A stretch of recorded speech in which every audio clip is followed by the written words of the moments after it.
Assalamualaikum warahmatullahi wabarakatuh. Selamat pagi anak-anakku semuanya. Berjumpa lagi dengan Ustazah Dani di pembelajaran IPA kelas 9. Kali ini kita akan membahas materi tentang pewarisan sifat. Sebelum Ustazah mulai, silakan kalian persiapkan buku catatan kalian terlebih dahulu yang nantinya akan kalian gunakan untuk merangkum materi yang Ustazah sampaikan pada hari ini. Dan jangan lupa berdoa terlebih dahulu. Oke, untuk pewarisan sifat kita masuk ke bab 3, yaitu pewarisan sifat dalam pemuliaan dan kelangsungan hidup makhluk hidup. Nah, dalam pewarisan sifat kita akan mempelajari tentang 3 hal. Yang pertama, A. Materi genetik sebagai dasar pewarisan sifat, B. Hukum pewarisan sifat atau hukum Mendel, dan C. Pewarisan sifat pada manusia dan penerapan pewarisan sifat. Oke, sebelum Ustazah masuk ke materi yang pertama, ini Ustazah ada 3 macam gambar. Silahkan kalian perhatikan. Gambar yang pertama, yang atas sebelah kiri kalian, itu ada gambar 3 orang perempuan dengan warna mata yang berbeda-beda. Kemudian, yang sebelah kanan atas terdapat 3 orang bayi dengan warna kulit serta bentuk rambut yang berbeda juga. Nah, untuk yang gambar paling bawah itu ada 2 gambar telinga, daun telinga, di mana yang A itu daun telinganya lepas atau tidak menempel, kemudian yang B itu daun telinganya menempel. Nah, kalau ada gambar semacam ini, apa sih yang kalian pikirkan? Apa yang bisa menyebabkan perbedaan dari sifat yang ada pada manusia ini? Nah, perbedaan semua itu atau perbedaan yang Ustazah sebutkan tadi disebabkan oleh gen yang terangkum dalam suatu materi genetik, di mana gen tersebut mendasari pewarisan sifat. Jadi, adanya perbedaan dalam diri manusia, setiap individu manusia ataupun setiap organisme yang berbeda, itu disebabkan oleh gen yang mendasari pewarisan sifat. Nah, gen itu terangkum dalam suatu materi genetik. Materi genetik itu adalah substansi yang dapat membawa informasi genetik pada makhluk hidup untuk dapat diturunkan pada generasi turunannya. Setiap orang tua, parent, akan mewariskan sifat atau ciri yang berbeda kepada keturunannya atau anak-anaknya. Jadi, lebih mudahnya kalau kalian perhatikan dalam keluarga kalian sendiri, antara kalian dengan kakak kalian atau adik kalian itu pasti ada perbedaan. Karena kalian mewarisi sifat atau ciri dari orang tua, dan tidak semua sifat orang tua bisa diturunkan kepada anaknya. Jadi tidak semua ciri yang ada pada orang tua kalian itu diturunkan semua ke kalian, tidak, tapi berbeda-beda di setiap anak. Kemudian pewarisan sifat dari induk kepada keturunannya disebut hereditas. Nah, cabang biologi atau cabang IPA yang khusus mempelajari tentang hereditas adalah genetika. Kemudian tokoh yang sangat berjasa dalam menemukan hukum genetika adalah Gregor Johann Mendel atau biasa disebut sebagai bapak genetika. Oke, sekarang kita masuk ke materi yang pertama, yaitu A. Materi genetik sebagai dasar pewarisan sifat. Ada 2 macam atau 2 hal yang akan kalian pelajari. Yang pertama adalah penyusun materi genetik, yang kedua adalah peranan materi genetik dalam pewarisan sifat. Penyusun materi genetik, kita ada 4 yang menyusun materi genetik. Yang pertama adalah kromosom, kemudian gen, DNA, dan RNA. Yang pertama kromosom. Kalau kalian masih ingat tentang pembelahan sel, pada saat pertama kali kita pembelajaran. Nah, ini Ustazah cuplikan untuk kromosomnya. Dulu pada saat pembelahan sel, kromosom ini sangat berperan. Nah, kromosom ini terdapat di dalam inti sel. Kalau kalian lupa, jadi sel itu di dalamnya ada namanya inti sel. Nah, di dalam inti sel itu ada kromosom atau benang kromatin. Benang kromatin yang memadat pada saat akan terjadi pembelahan sel akan membentuk namanya kromosom. Nah, benang kromatin ini tersusun atas benang-benang yang lebih halus lagi yang dinamakan DNA. Seperti ini, DNA.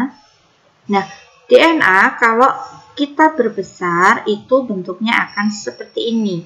Jadi, DNA itu tersusun atas dua rantai yang saling berpilin atau bahasa ilmiahnya disebut sebagai double helix.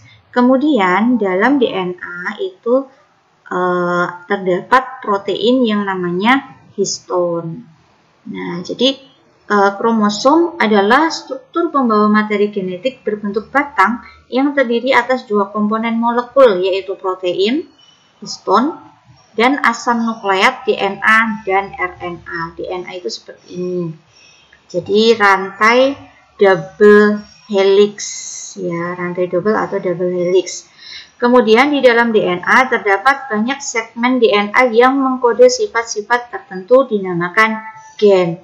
Jadi DNA itu kan rantai yang panjang, rantai double helix yang panjang. Kemudian ada segmen-segmen tertentu, ya, di mana segmen itu tidak beraturan dalam artian panjangnya berapa, mulai dari mana sampai mana itu tidak beraturan. Nah, segmen ini namanya gen. Kemudian gen berfungsi mengatur proses metabolisme dan menyampaikan informasi genetik dari satu generasi ke generasi berikutnya. Nah, ini ada beberapa makhluk hidup dengan jumlah kromosom yang berbeda-beda. Jadi, setiap makhluk hidup itu mempunyai jumlah kromosom yang berbeda-beda. Adapun kromosom pada manusia, kita mempunyai 46 buah kromosom atau 23 pasang kromosom. Jadi, ada kromosom nomor 1 sampai nomor 23. Nah, kromosom ini saling berpasangan. Untuk itulah dia dinamakan diploid atau 2N. Kemudian pasangan kromosom dari nomor 1 sampai nomor 22 dinamakan autosom atau kromosom tubuh. Kromosom tubuh maksudnya bagaimana? Kromosom tubuh itu nantinya yang akan mempengaruhi sifat yang tampak pada manusia atau ya, karena kita berbicara tentang manusia, maka kromosom tubuh atau autosom itu adalah kromosom yang menentukan sifat tampak pada manusia. Misalnya bentuk hidung, kemudian cuping telinga yang seperti tadi, kemudian warna mata, bentuk rambut, warna kulit. Nah, itu dipengaruhi oleh kromosom tubuh atau ditentukan oleh kromosom tubuh atau autosom. Kemudian untuk yang kromosom nomor 23 dinamakan gonosom atau kromosom kelamin. Jadi, kromosom kelamin atau gonosom itu ada dua macam. Ada XX ini untuk perempuan dan ada XY untuk laki-laki. Jadi pada pria atau pada laki-laki susunan kromosomnya menjadi seperti ini. 1 sampai 22 pria dan wanita sama. Tapi untuk kromosom kelaminnya berbeda. Kalau untuk yang pria kromosom kelaminnya XY, kalau untuk yang wanita kromosom kelaminnya XX. Nah, jadi laki-laki memiliki 44 kromosom atau 22 pasang kromosom autosom atau kromosom tubuh plus XY. Sedangkan untuk perempuan mempunyai 44 kromosom autosom atau 22 pasang kromosom autosom plus XX. Nah, kita menuju ke pembentukan individu. Nah, pada saat terjadi proses gametogenesis pada manusia, ya, terjadi peristiwa gametogenesis, pada perempuan ada oogenesis, pada laki-laki ada spermatogenesis. Kalau kalian masih ingat proses pembentukan sel kelamin, maka proses gametogenesis tersebut yang perempuan akan menghasilkan satu jenis ovum bersifat haploid dengan jumlah kromosom 22 autosom plus X. Kenapa? Karena tadi yang perempuan tadi untuk sel kelaminnya itu XX. Kalau untuk yang laki-laki sel kelaminnya XY. Kromosom kelaminnya, ya maaf, kromosom kelaminnya untuk yang perempuan XX. Kalau untuk yang laki-laki XY. Jadi ketika terbentuk ovum, maka hanya terdapat satu jenis saja ovum dengan 22 autosom dan satu gonosom yaitu X. Kemudian untuk yang laki-laki juga menghasilkan haploid dengan dua jenis atau dua tipe sperma. Yang pertama sperma dengan 22 autosom plus X dan yang kedua 22 autosom plus Y. Ini adalah sel kelamin yang bersifat haploid. Kemudian ketika dua sel kelamin bertemu atau terjadi pembuahan, maka dihasilkan seperti ini. Jika ovum bertemu dengan sperma yang tipe 22A plus X, maka akan dihasilkan wanita atau perempuan, bayi perempuan dengan kromosom 22AA plus XX atau 44A plus XX. AA-nya dari mana? Dari sini. AA, ya, 22 pasang. AA plus XX atau 44 autosom plus XX. Kemudian jika ovum dia bertemu dengan sperma dengan tipe 22 plus Y, maka akan terjadi atau menjadi bayi laki-laki dengan kromosom 22AA plus XY atau 44A plus X. Kemudian yang B adalah gen. Gen adalah segmen DNA yang mengkode sifat-sifat tertentu. Gen berfungsi mengatur proses metabolisme dan menyampaikan informasi genetik dari satu generasi ke generasi berikutnya. Gen terletak dalam lokus kromosom yang tersusun berderet secara linear dan lurus berurutan, yaitu di dalam DNA. Gen yang menentukan sifat-sifat dari suatu individu biasanya diberi simbol huruf pertama dari suatu sifat.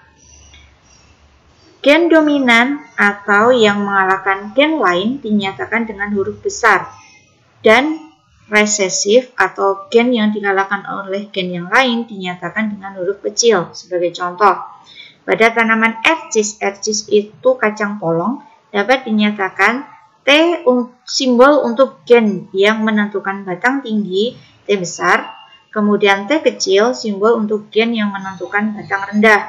Jadi T besar itu adalah dominan, kemudian yang T kecil itu adalah gen resesifnya. Karena tanaman ercis individu yang diploid, maka simbol tanaman itu ditulis dengan huruf double, yaitu T besar untuk tanaman berbatang tinggi dan T kecil untuk simbol tanaman berbatang rendah. C. DNA atau deoksiribonukleik acid. DNA adalah molekul yang berbentuk double helix yang membawa kode genetik sifat-sifat makhluk hidup atau gen. DNA tersusun atas nukleotida. Nukleotida itu yang bagaimana? Nah, ini. Jadi, ini adalah DNA yang tadi double helix, ya, double helix. Kemudian ini tersusun atas nukleotida. Nukleotida itu ini. Ya, ini. Ya, ini. Ya, seperti ini. Jadi susunannya ini ada 3 macam bentuk yang menyusun nukleotida DNA. Yang pertama ada bentuknya bulat, kemudian bentuknya segi 5, dan yang berbentuk seperti panah. Untuk yang bulat dinamakan gugus fosfat. Kemudian yang bentuk segi 5 dinamakan gula pentosa. Kalau untuk DNA, gula pentosanya adalah deoksiribosa. Kemudian yang seperti panah ini namanya basa nitrogen. Nah, untuk susunannya seperti ini. Setiap nukleotida terdiri atas 1 gugus fosfat, yang kedua gula pentosa yaitu deoksiribosa karena dia DNA. Kemudian yang ketiga itu basa nitrogen. Nah, basa nitrogen ada 2, ada basa purin dan basa pirimidin. Untuk basa purin ada adenin dan guanin. Adenin disimbolkan oleh huruf A dan guanin disimbolkan oleh huruf G. Kemudian untuk basa pirimidin ada sitosin dan timin. Sitosin dilambangkan oleh huruf C dan timin dilambangkan oleh huruf T. Nah, ini saling berpasangan dan pasangannya selalu tetap tidak berubah. Jika T itu pasti akan berpasangan dengan A. Timin pasti akan berpasangan dengan adenin. Sitosin pasti akan berpasangan dengan guanin. Jadi tidak akan berubah, dia akan tetap seperti ini. Nah, DNA berfungsi sebagai pembawa informasi genetik dan mengendalikan sintesa protein. Sintesa protein itu adalah pembentukan protein. RNA, ribonucleic acid. RNA merupakan seutas benang tunggal yang tersusun molekul gula ribosa, gugus fosfat, dan asam nitrogen. Pada RNA tidak terdapat basa nitrogen timin atau T. Basa nitrogen timin ini pada RNA digantikan oleh basa nitrogen urasil. RNA juga tersusun atas nukleotida. Jadi seperti ini ya. Jadi kalau yang tadi ada adenin, guanin, sitosin, dan timin. Tapi kalau untuk RNA susunannya hampir sama seperti DNA, hanya saja dia cuma 1 rantai saja, bukan double helix, cuma 1 rantai. Kemudian untuk susunannya masih sama, ada gugus fosfat, gula pentosa. Kalau gula pentosanya pada RNA itu gula ribosa. Kemudian ada basa nitrogen juga, sama, ada basa purin dan basa pirimidin. Yang berbeda di sini hanya pada basa pirimidinnya. Kalau pada DNA ada timin. Kalau pada RNA, timin diganti oleh urasil. Ini maaf salah ketik ya. Urasil, bukan utasil tapi urasil. Nah, RNA berfungsi mengendalikan sintesis protein. Jadi, RNA nanti fungsinya untuk pembentukan protein. Nah, ini perbedaan antara DNA dan RNA. Kita mulai dari rantai polinukleotida. Ya, nukleotida tadi. Jadi untuk DNA rantainya panjang, kemudian ganda dan berpilin atau double helix. Sedangkan RNA rantainya pendek atau rantai nukleotidanya pendek, tunggal dan tidak berpilin. Letak DNA berada di inti sel, kloroplas, dan mitokondria. Adapun RNA terletak di inti sel, kloroplas, mitokondria, sitoplasma, dan ribosom. Kemudian untuk gula pentosanya, DNA itu adalah deoksiribosa, sedangkan RNA ribosa. Basa nitrogen, purin, pirimidin, perbedaannya hanya pada pirimidin. Kalau DNA ada pirimidinnya itu sitosin dan timin. Kalau RNA pirimidinnya sitosin dan urasil. Kemudian untuk kadar tetap dan tidak tergantung pada aktivitas sintesis protein. Untuk yang RNA tidak tetap, tergantung aktivitas sintesis protein. Jadi untuk RNA itu bisa berubah-ubah. Kemudian fungsinya DNA membawa informasi genetik dan berperan dalam sintesis protein. Sedangkan RNA hanya berperan pada sintesis protein saja. Nah, jadi kesimpulannya dari yang atas tadi, ketika terjadi perbedaan susunan DNA, maka akan terbentuk RNA yang berbeda juga. Kenapa? Karena RNA itu merupakan transkripsi atau kopian dari DNA. Jadi ketika ada DNA yang berbeda susunannya, maka akan terbentuk RNA yang berbeda juga. Nah, karena RNA yang berbeda dan dia fungsinya untuk membentuk protein, maka akan terbentuk protein dengan sifat dan jenis yang berbeda juga. RNA berbeda, maka akan terbentuk atau membentuk protein dengan sifat dan jenis yang berbeda. Kemudian, protein yang berbeda akan menyebabkan perbedaan sifat dan jenis sel. Nah, kemudian karena sel itu adalah kumpulan sel itu membentuk jaringan, karena selnya sudah berbeda, maka sifat jaringannya juga berbeda. Selanjutnya, organ dan sistem organnya juga akan berbeda, yang pada akhirnya akan menyebabkan terjadinya perbedaan sifat pada individu atau organisme. Yang kedua, peranan materi genetik dalam pewarisan sifat. Nah, materi genetik berperan dalam penentuan sifat pada makhluk hidup, seperti yang tadi sudah saya berikan. Kemudian jenis-jenis sifat yang diturunkan makhluk hidup ada yang tidak tampak dari luar, dinamakan genotip, sifat genotip, artinya sifat yang tidak tampak dari luar. Kemudian ada sifat yang tampak dari luar, yaitu disebut fenotip. Jadi ada genotip, ada fenotip. Genotip itu tidak tampak dari luar, fenotip itu tampak dari luar. Dalam pewarisan sifat, kita mengenal istilah sifat dominan dan sifat resesif. Tadi sudah dijelaskan. Jadi sifat dominan adalah karakter yang mampu mengalahkan atau menutupi karakter yang lain. Kemudian ditulis dengan huruf besar atau huruf kapital. Misalnya, contoh warna pada burung ya, merah dikode dengan gen A misalnya.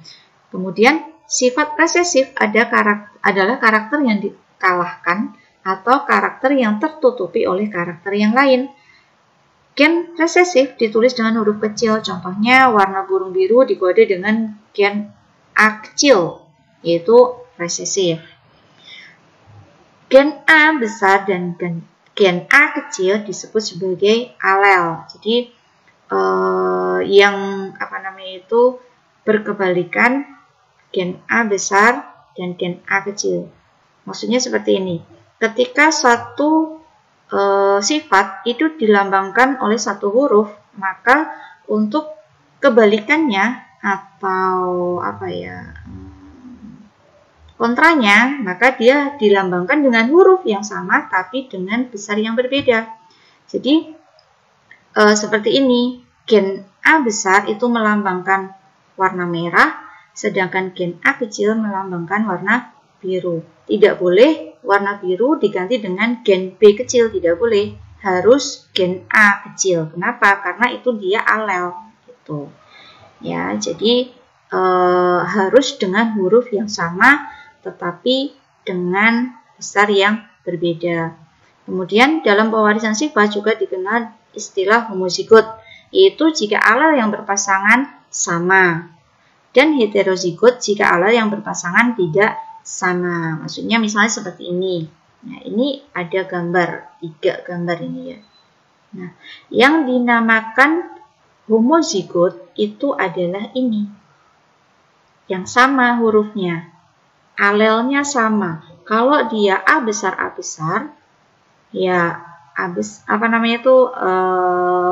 yang satu A besar berarti pasangannya juga harus A besar. Kalau yang satu A kecil berarti pasangan alelnya juga harus A kecil. Ini namanya homozigot. Kalau yang A besar namanya homozigot dominan. Kalau yang A kecil namanya homozigot resesif. Nah, kalau yang berbeda ya A besar dan A kecil ini dinamakan heterozigot. Jadi homozigot itu alelnya sama, entah besar ataupun kecil dia harus sama. Kalau heterozigot itu alelnya berbeda. Dominan itu huruf besar, resesif itu huruf kecil. Nanti kita pelajari untuk materi pada pertemuan berikutnya. Nanti ada persilangan, kita akan lebih mempelajari lebih dalam di situ. Oke, selain itu materi genetik atau gen juga berperan dalam penentuan jenis kelamin pada manusia seperti yang sudah Ustazah jelaskan di awal tadi. Sekian dari Ustazah. Apabila banyak kesalahan, kalian belum paham atau banyak yang belum jelas, silakan kalian bisa tanyakan ke Ustazah secara langsung, atau kalian bisa cari referensi yang lain, banyak sekali. Dari YouTube juga banyak, dari googling juga banyak sekali, ada referensi-referensi banyak. Dan silakan kalian belajar dari situ, kembangkan pengetahuan kalian. Yang materi dari Ustazah cukup sekian. Alhamdulillahi jazakumullah khairan. Semoga Allah paring manfaat dan barokah. Wassalamualaikum warahmatullahi wabarakatuh.